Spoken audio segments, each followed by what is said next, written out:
and his company, and have given and pledged their promise or vow to each other, and have declared the same by giving and receiving of rings, and by joining their hands earlier. By the power given to me as Minister of the Gospel, and also as Minister in Chicago, Illinois, I pronounce you as founder.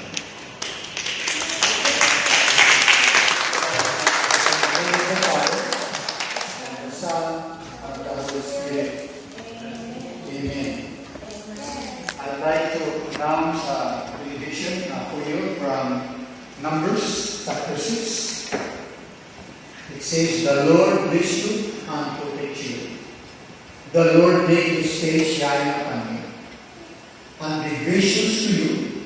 The Lord look with favor on you and give you peace."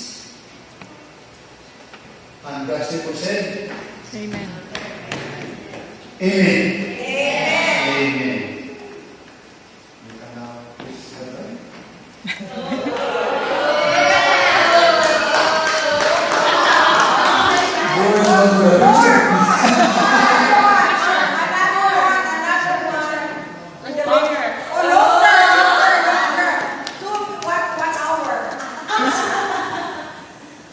Well, ladies and gentlemen, it's now my honor and privilege to introduce to you the newlyweds, Mr. and Mrs. Alex